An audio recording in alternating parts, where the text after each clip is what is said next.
They didn't just defeat their enemy, they made their survival impossible. No final battle, no surrender, just a quiet shift where survival itself began to fail. Food vanished, movement stopped, choices disappeared. This wasn't victory by force, but by rewriting reality itself. So what ends a resistance when resistance is no longer possible?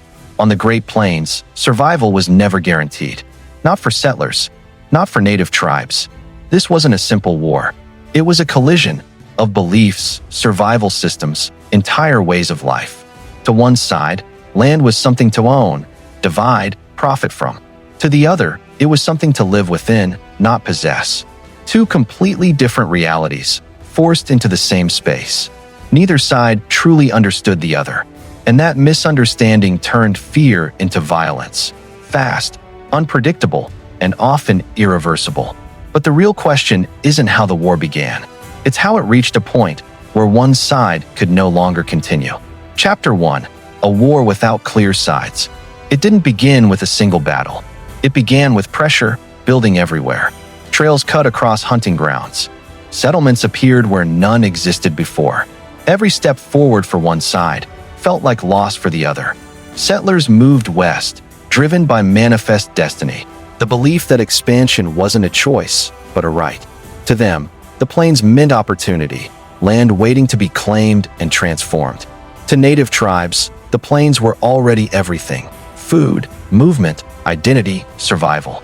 That difference changed everything. White Americans saw emptiness. Native Americans saw life already in motion.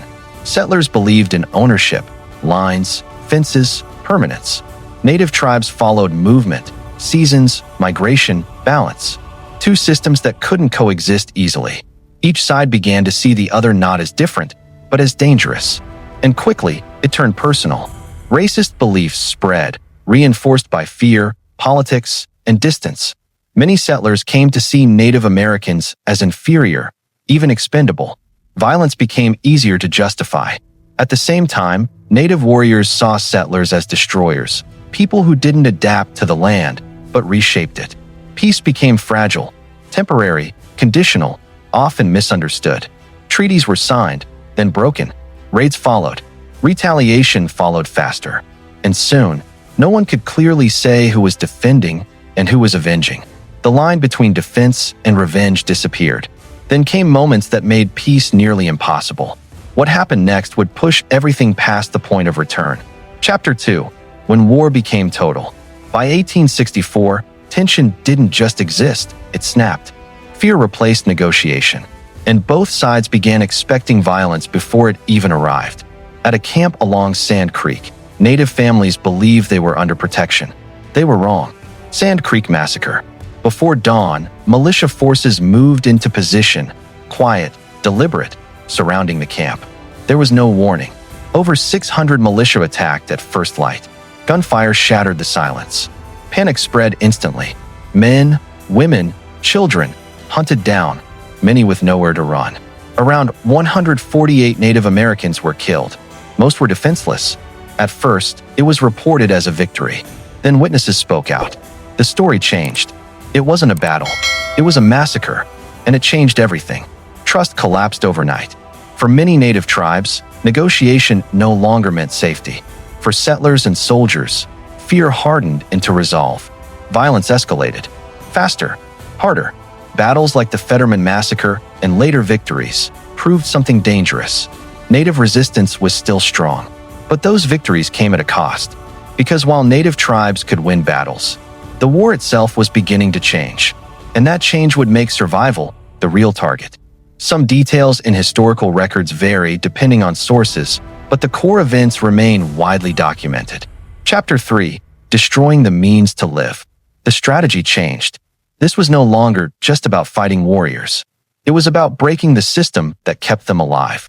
The most devastating target wasn't people. It was the buffalo. Once, millions moved across the plains, endless herds stretching to the horizon. They were everything: food, shelter, clothing, tools.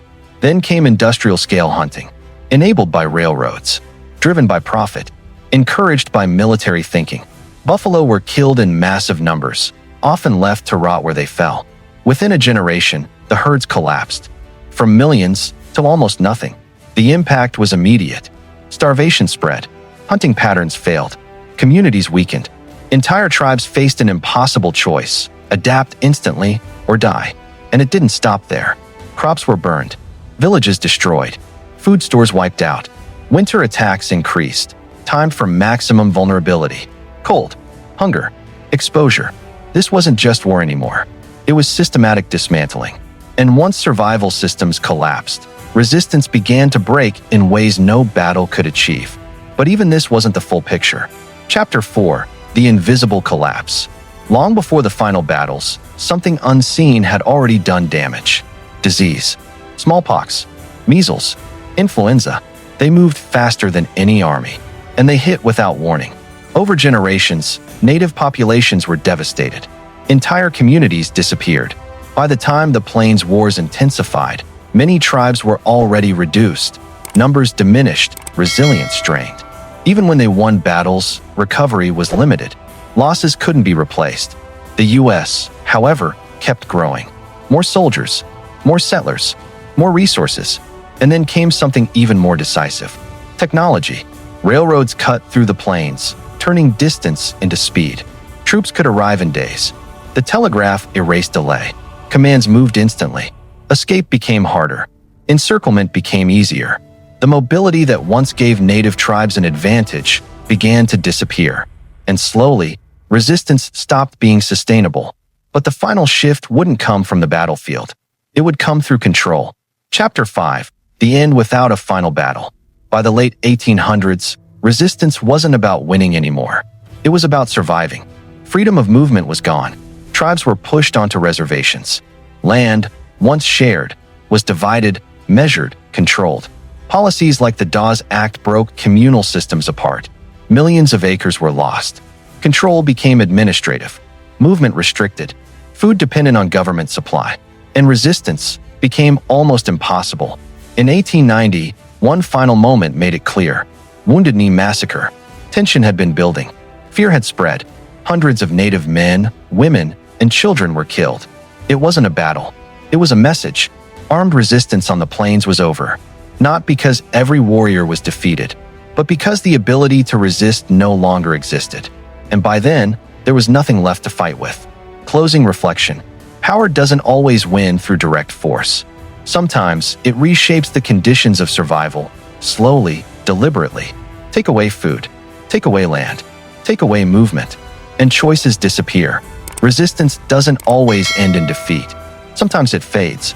History remembers the battles. But the real turning points are quieter and far more final. Thanks for watching. Mode Hub Tales brings untold history to life. Stories history rarely tells the right way. Subscribe now to uncover more. Because history doesn't disappear, it waits to be remembered.